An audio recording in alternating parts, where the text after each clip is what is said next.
Ness Dixon is many things: parent, student, teacher, researcher, midwife. They are so many things, and yet at the root of all of it is wanting to make the world a better and safer space for gender nonconforming, genderqueer, non-binary, and trans individuals throughout their entire health history, health lived experience, all of it.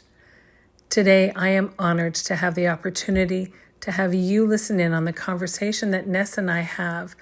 And our focus today really is about midwifery care and the model of midwifery care in the province of Ontario, Canada. But it also brings up and highlights other areas of focus for both Ness and the individuals that Ness has worked alongside over the years. Welcome to the Becoming Baby Ready podcast, your podcast for queer family planning. My name is Sam, and throughout this podcast, you'll hear me have conversations with professionals who work alongside people who want to start and grow their families, as well as parents of intentionally created families. Everyone I speak to identifies as being part of the 2S LGBTQIA+ community. This is your opportunity to learn answers to questions you didn't even know you had. Welcome, everyone. Today I am speaking with Ness Dixon. Welcome, Ness. Would you please tell everyone who you are, what you do, and what brought you to the Becoming Baby Ready podcast? Okay. My name is Ness Dixon. I use they, them pronouns. I am a non-binary trans masculine midwife in Toronto. Up until earlier this year, I was just practicing in a traditional midwifery clinic. Now I'm doing a whole bunch of things. I'm back in school. I'm doing some teaching. And I'm doing some research around my sort of dream of creating a specialized perinatal care program for trans, two-spirit, and non-binary people. And I live with my partner and two kids in Toronto. It sounds like a fairly busy life, just doing all those things. It feels like a lot when there's so many different things, but yeah, it's actually very manageable. Perfect. So you talked about being a practicing midwife, and I know from previously speaking to you that you were actively practicing for about 10 years with the practice in the East End. Is that right? Yeah. I think one of the things that stands out to me as I've learned more and more about midwifery care in the province of Ontario, and certainly I'll start by saying to any listeners outside of the province of Ontario, and even within different areas of Ontario, because care is varied from area to area within the province, depending on what services are also available. Mhm. But I wanted to just touch on how you have seen midwifery care change and evolve throughout the last 10 years or so. That's a really interesting question. I think that like back from if you go back like 30 years to sort of time as midwifery is being regulated and really establishing itself in the healthcare system, that was like the big shift where midwives became integrated and like sort of like registered healthcare professionals.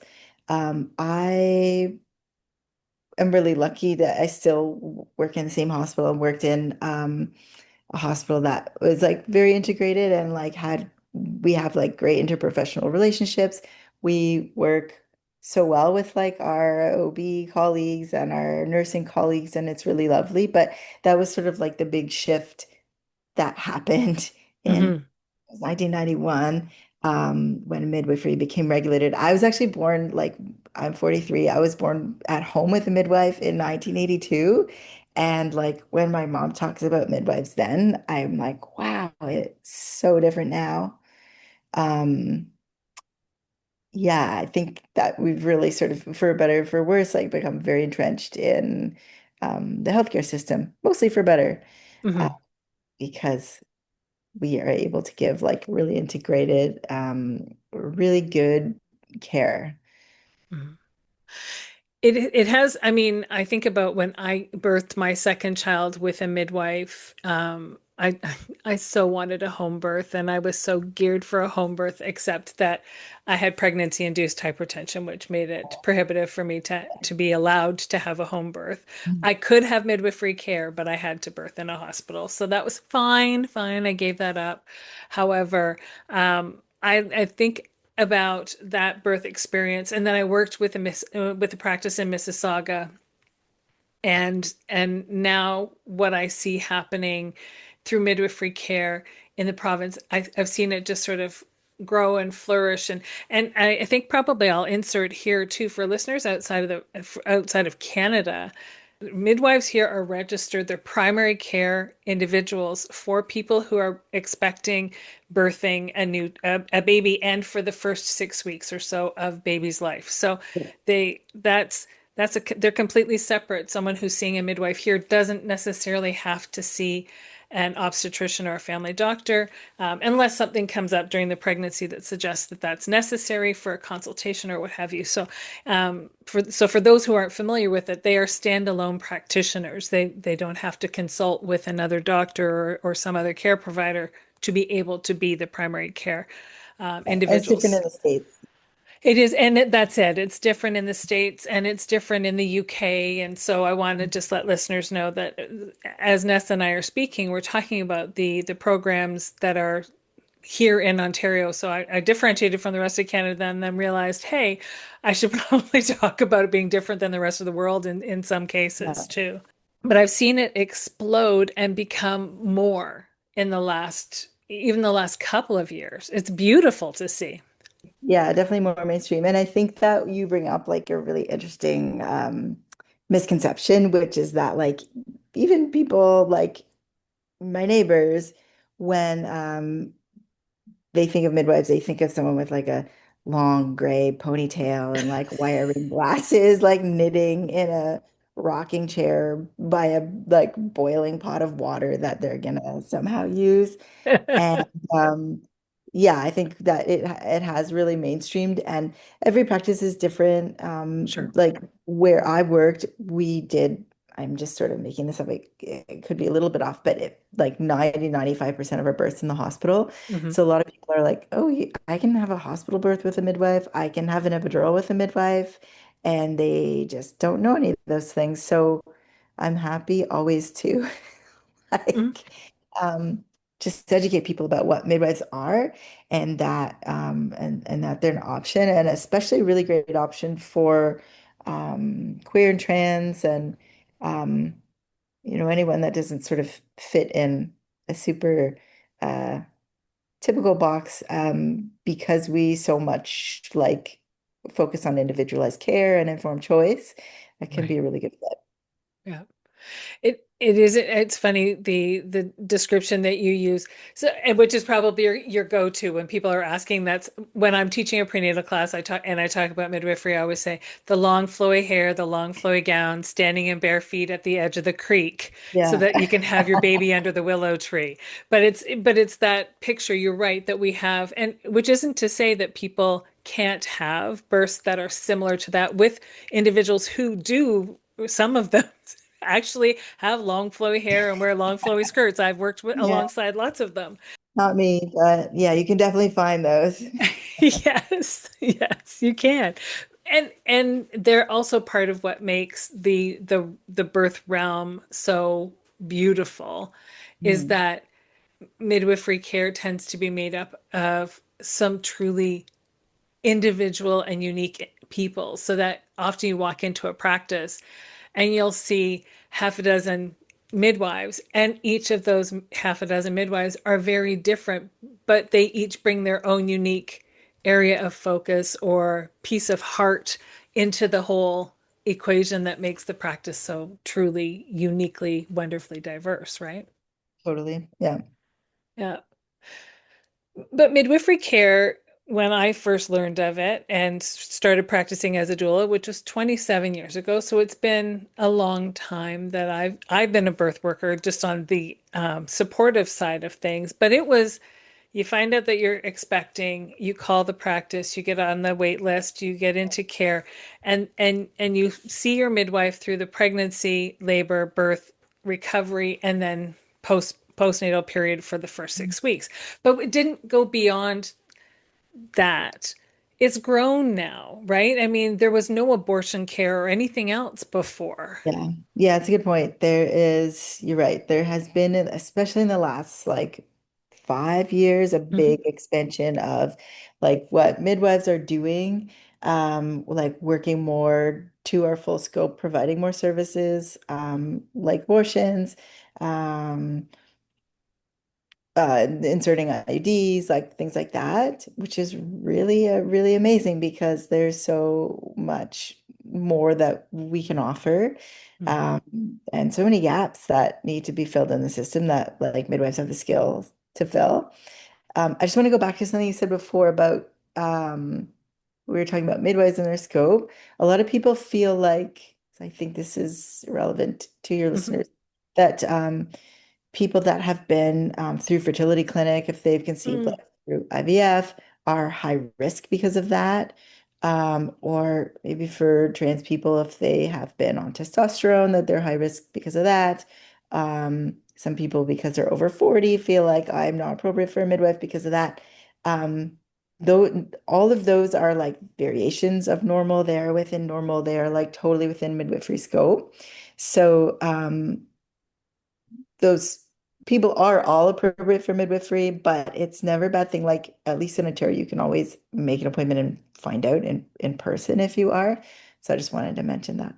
No, but that is an amazing point. Now, is it still, are practices still so at capacity for care that, I mean, I used to tell my clients, you pee on the stick, you find out you're pregnant, you call the practice, then you tell your partner you're expecting. Like you had to get in first, like at the first minute you found out, because practices are just so, there are not enough licensed midwives to be able to fill the need for them. Is that still the case? It is. I mean, it always depends. It's harder to find a midwife in like July and August Right. because, a lot of people want to go on vacation. And we have to have people working all the time, but there's Mhm. certain months that are just harder to get a spot than others. But it really depends on the practice. Calling early is definitely a good idea. Yeah. Yeah. And and it's okay for someone to call the midwifery practice and put their name on the list at the midwifery practice, or if you want, depending on where you live, some practices overlap, so you could maybe put your name at both practices Yep. if you're so inclined, and call your family doc to make that appointment and see if you get a spot or what happens first. You're allowed to put all of your options forward and then determine which one's the best for you to move forward with. Is that right? Oh yeah, 100%. And like what we do typically is we offer an initial interview, where we'll just sort of explain what midwifery is all about and the care that we provide. Yeah. Really, the clinical care is like exactly the same as care you would get with any care provider. Like we have a very similar visit schedule.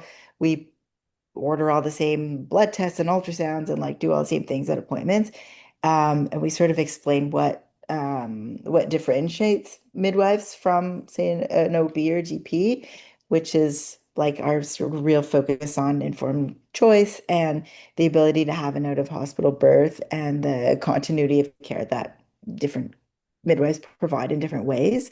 Um, and it's an opportunity for people to ask questions. And at that point, you are in care if you want to be, but you're not like bound to it. Like you could say, actually, like have another interview next week, and then I'm gonna decide what is the best fit. Right. Um, so that's like totally an option. Yeah. But that comes back to what you've just said, that informed decision making, it only can come when when you're able to investigate all of your options and know what decision is going to work best for you. Totally. And in a way, it's like all these decisions are like parenting decisions. It's Yeah. like, Um, it's just kind of practice for for when that Yeah. baby comes. And That's right. there's no best decision. Like I personally am like not don't have any opinion about whether people should have a home birth or a hospital birth. It's really like what feels right to you. Hmm. And sometimes you won't know that until you maybe like go to the hospital and sort of feel it out a little bit and see how you feel there. Maybe you had a terrible experience in a hospital once and you're like, I don't want to have a baby there. Or maybe that's just like the place where you feel the most safe. It's really like no opinion here. It's like totally, we see our jobs as to like give people all the information they need to make the best choice for them. Yeah, that makes sense. It's interesting you say that. People often know that they can go to the hospital. They know when they can go to the hospital to birth their babies, but they often know that they can go to the hospital to see the facilities, to know what that might look like. But what most midwifery practices also do is offer a home birth night because some people have heard about it. And again, it's kind of like the long flowy hair and the long Yeah. flowy skirts. They think that if you're going to have your baby at home, that means you have to have it, you know, just in this, it has to be very hands off, nothing medical. When No midwives trash in arrive, my house. Yeah. right? Yeah, it's going to be blood and gore Yeah. everywhere, and then midwives have a home birth information night. People call me up afterwards and say they bring in suitcases of IV fluids and tourniquets and medications, and I'm like, Yeah. what did you think they did? Yeah. Just the Chew on pot. this leather and birth that baby. We'll be cheering you Yeah. on. Yeah, it is another misconception. And we do have like what we bring to a home birth is the same level of care that would be provided at a level one hospital. So that would be like a country hospital. We can provide sort of up to that level of care at home. But what makes home birth like what makes our outcomes so good, what makes home birth really, really safe is like in your situation, you sort of got screened out of it in pregnancy, but Right. we're always like assessing the situation and being like, is this like a safe option still? Hmm. So often like the things that sort of come up in labor that make home a less safe option, we sort of see them as like pink flags, not red flags. So Right. we transfer to the hospital often, like for Hmm. first time birthers are this sort of thing that we say is like half of them will transfer to the hospital for some reason. And like 9 times out of 10, it's non-emergency at all. It's like we're sort of having this conversation over a few hours. Eventually, like we each pack up, go in our cars, we meet there and we continue at the hospital with it, whatever like resource that we decided Right. we needed there. So that's what makes home birth safe is like we are always assessing the situation Yeah. for safety, monitoring the birthing person and the baby, and that we can transfer to the hospital, really integrate it into that system. Like we just go to our room and continue as usual with an epidural. It's often like That's often it. yeah, it's often that someone just isn't coping as well as they hoped they would. Maybe things have like gone on a really long time. They're just really exhausted. Sometimes an epidural is just like the thing that a labor needs, and the place to do that is at the hospital. So that's really the most common reason that we would go in. Yeah.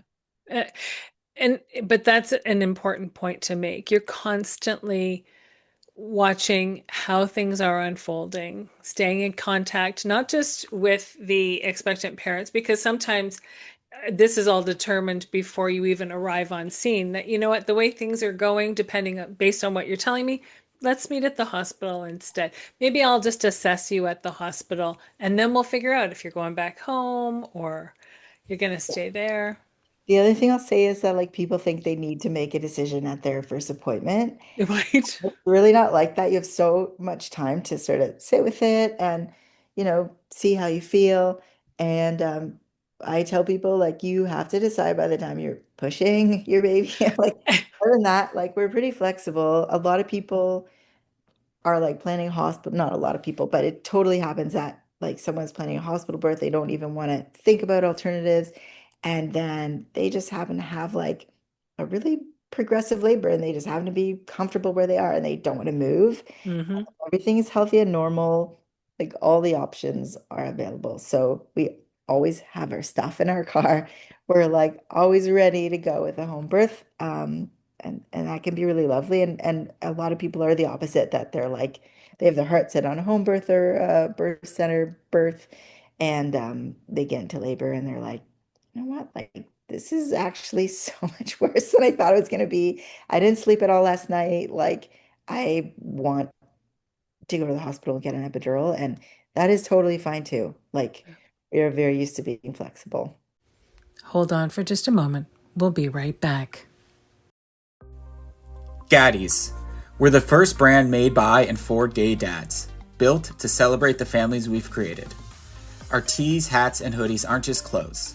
They're conversation starters, connection makers, and reminders that you're part of a bigger community. Whether you're at the playground, the pride parade, or owning the dance floor, Gaddies make sure that you feel seen and celebrated. Find us at HEYGADDIES.com and on Instagram at HEYGADDIES. Gaddies, because every dad deserves his moment. Yes, I've had that happen on more than one occasion where in one particular case, the midwife were like, okay, if we're going to go to the hospital, we have to go now. And everybody got their stuff on, and the birthing person was just getting their winter boots on because, of course, it was Valentine's Day 10 years ago or 12 years ago. And the midwife was halfway back out the parking lot to her car. And I opened up the door and said, actually, we're going to stay here. Because they realized I can't get in the car. Yeah, Like it's hard enough to get my winter boots on. There's no way I can get in the car and go to the hospital. So we stayed home. yeah, that car ride is like the worst, especially in transition. It's like it's so terrible. Yeah, It's definitely worth avoiding by either trying to get to the hospital before that point or just not even trying. But it can be hard to time, sure. but definitely your midwife can help you figure that out. Yes, it was that one was a particularly precipitous process. But Oh, when we're talking about queer families and queer family building, one of the things that many of us, when we're going through the pregnancy process and planning our birth journey, is that we're looking for support around us to the best of our abilities that is queer friendly or queer focused or what have you. Do most practices have queer midwives practicing with them, or is that something we can ask for? Like, is that how do we navigate that? yeah, sorry for laughing. There's just like so many queer midwives. It's Well, it's true. I know, however. Yes, people definitely ask, and it's actually really lovely when they do on a few levels. Like, so the people that sort of assign that get the intakes and assign clients will definitely sort of see that and do that just as like for, a person of color, a black person, if they request a black midwife, like of course like we'll try to make that happen because we know how important it is to um sometimes just like see yourself reflected a little bit, Mhm, and feel like seen in certain ways. So I I loved to get intakes that ask particularly for a queer midwife or a trans midwife, and that those are like so lovely for me too. Like mhm. um I get so much pleasure out of giving care to like my own community. So definitely worth requesting. Excellent. And I would assume that that's, like you say, like a person of color. What about when it comes to languages? Because somebody comes in and they speak, I don't know, Dutch, and they really don't feel comfortable communicating very well in English. Like, is there enough resources within inter-practice connections that you could say, okay, at our practice, we don't happen to have anybody who speaks Dutch, but I do know a midwife at this practice who could at least give you some. Like, how do you navigate little things like that? Because there are cultural differences, sometimes language differences, that kind of thing. Yeah, I'd say, I mean, Dutch is a tricky one, but Toronto's a big city. You might It find, is. you probably would find a midwife that speaks Dutch. A lot of practices will have on their website, like, we have midwives that speak Mm, Spanish, Farsi, you know, And then so you can sort of look for that, and then on an intake request someone that shares your language. A few things I would say is that in most practices, you'll be assigned more than one midwife. So sort of two, three, maybe even four that you'll meet, and it's never guaranteed that the maybe only one or two of those people speak your language. It's never guaranteed that they'll be the one um, doing your appointment or on call at the time of the birth, but it's still totally valuable to have, Mm.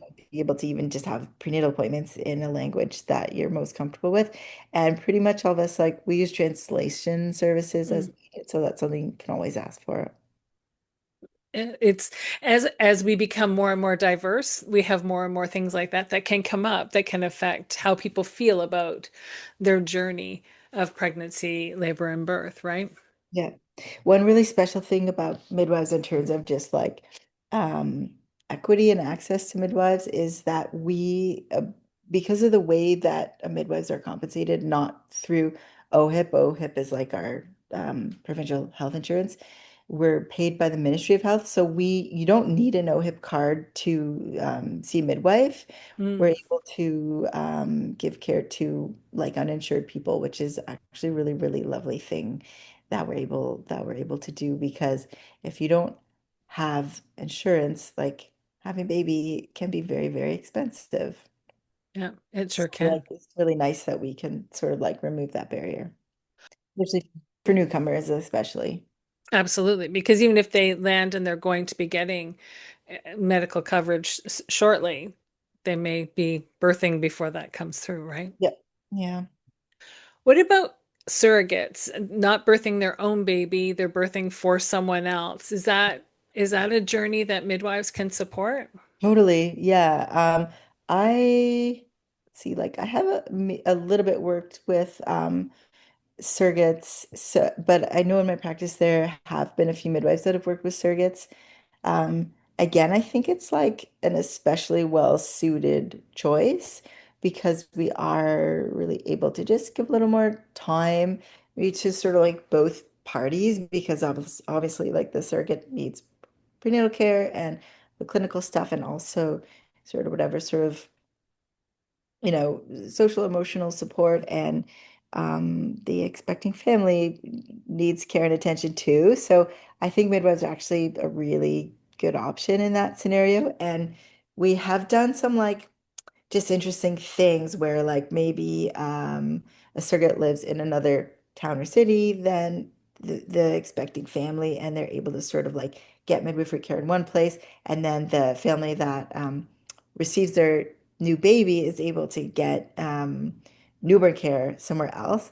Wow. It's not, maybe I shouldn't have said that. It's a little bit outside of the norm. It's Right, not a traditional course of care, but I guess, which is to say like we're pretty flexible and adaptive, and we really love to support queer families in like all the ways that right.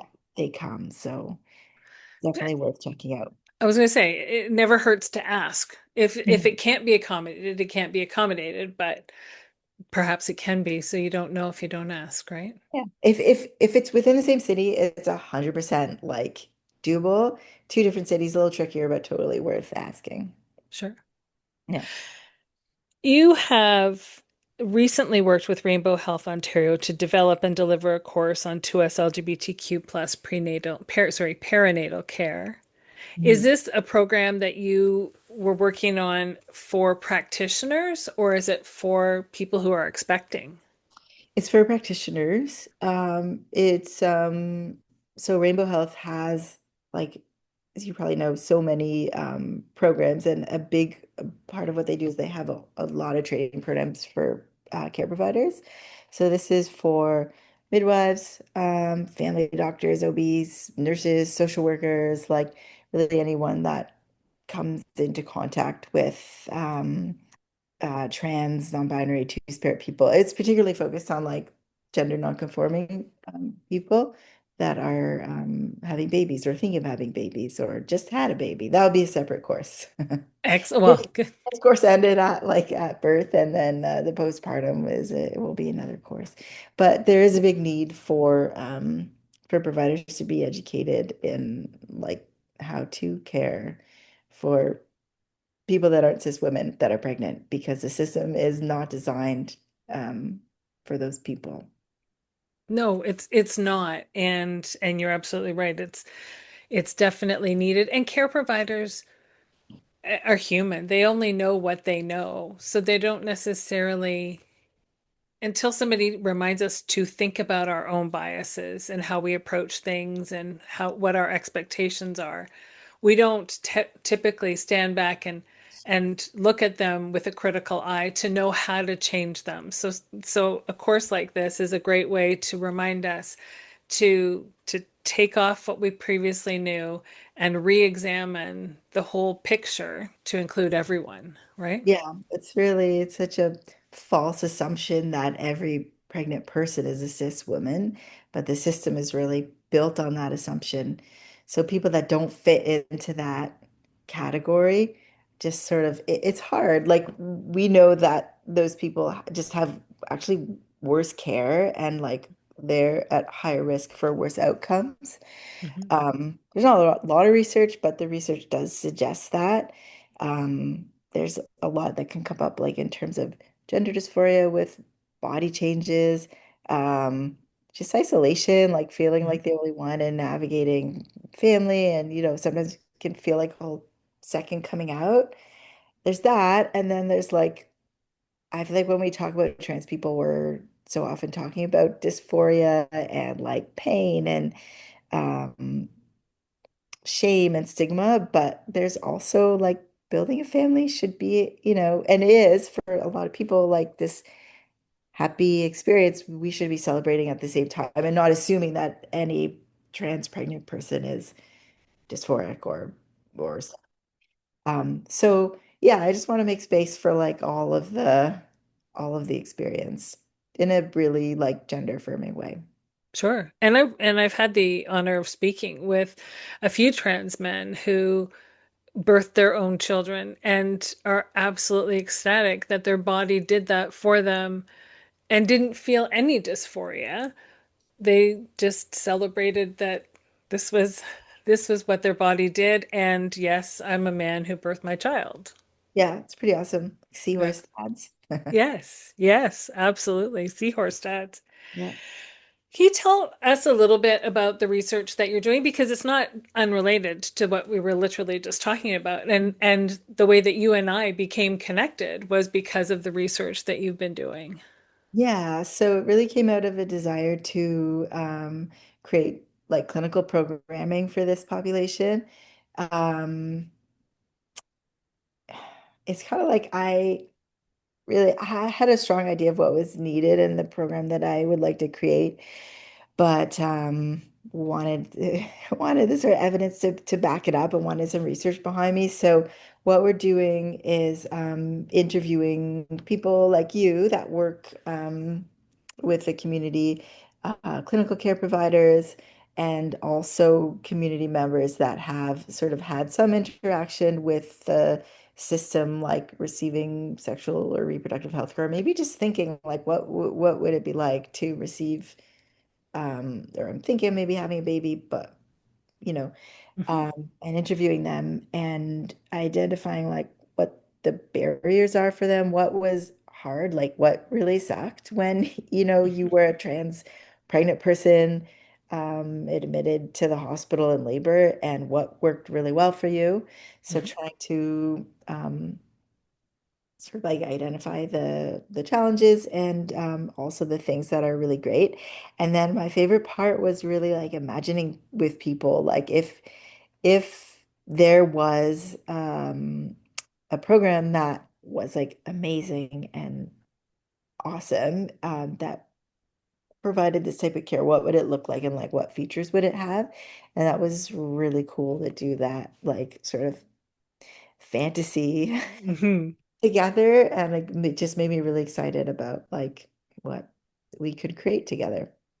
But the other thing is like we did initially some resource mapping. So just for Toronto, we sort of identified like places where people could receive this type of care, and we went a sort of a level deeper than like so Rainbow Health Ontario. They have a sort of resource map where you can type in like I'm looking for a queer-friendly dentist or something, and they'll points will pop up on a map. It's for all of Ontario. It's a really awesome resource, but it doesn't take much to get listed on that map. So you don't get a lot of information like, does this place actually have gender neutral bathrooms? Like, does it ask if I'm male or female on the form? And there's no other options. So things like that.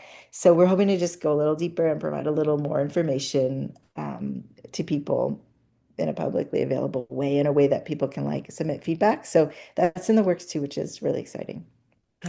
That is really exciting because it's those little things that are the microaggressions that just keep needling away at Yeah. your confidence in asking for what you need, right? Totally. Yeah, they do. They do wear people down for sure.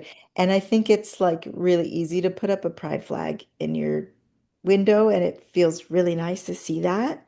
But it feels so superficial when you go inside and, somebody dead names you like Yeah. immediately. Like, so yeah, we're hoping to just prepare people a little bit more for what they're gonna come across when they go certain places, and so people can make choices for themselves.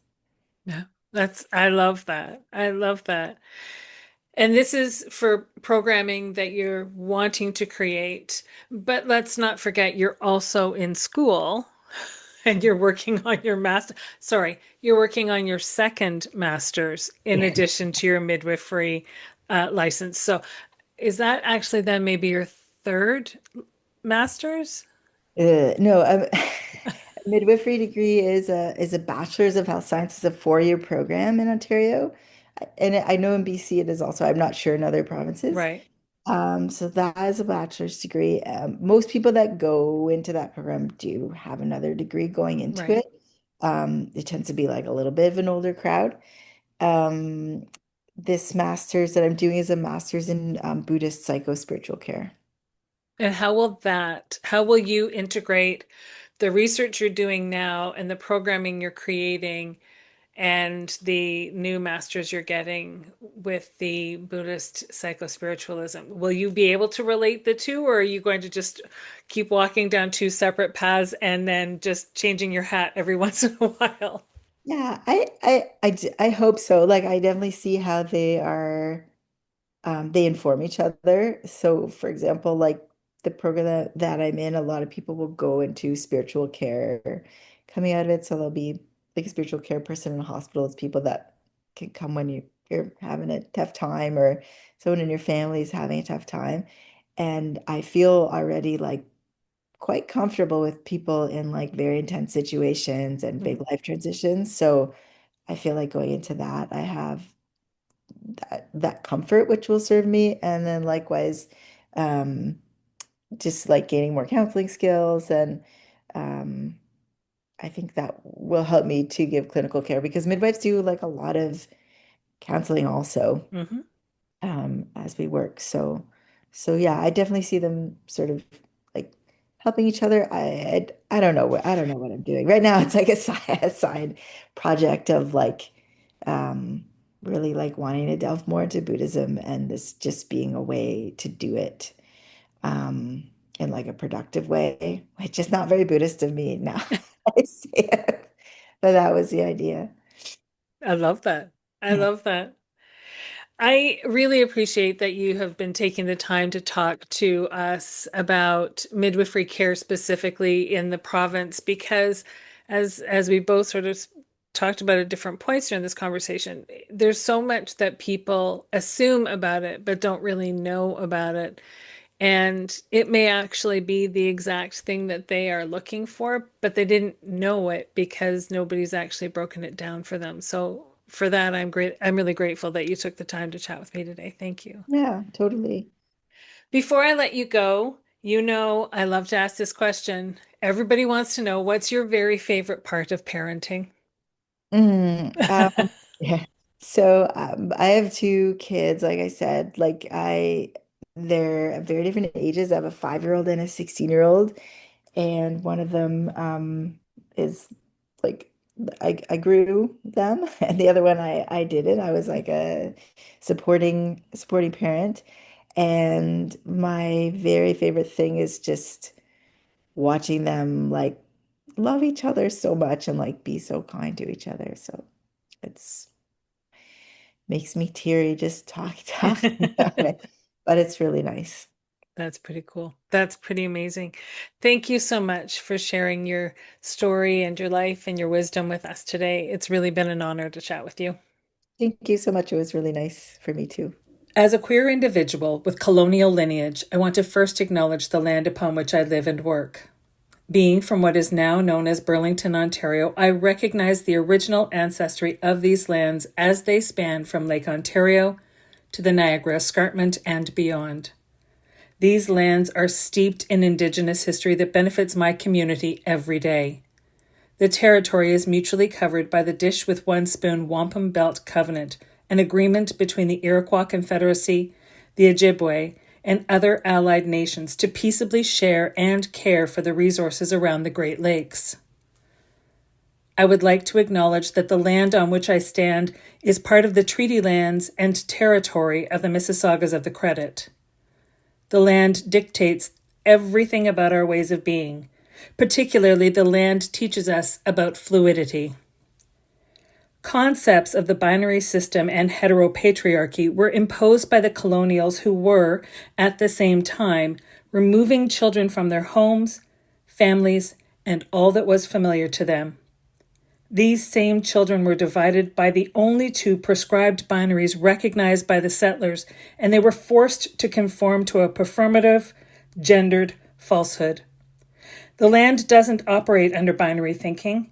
It is diverse, complex, and unpredictable at times. Rather, the land holds us and all of our remarkable paths and identities. Every organism and spirit has a purpose. It is from this understanding that I strive to live and grow. Thank you for joining me today on the Becoming Baby Ready podcast. If you have a story that you'd like to share, or you know someone who might, if you're a professional who works in the capacity of helping people start and grow their families, and you identify as being a part of the 2S LGBTQIA plus community yourself, then please don't hesitate to reach out. We always have room for more stories to share, and there's always more learning to do.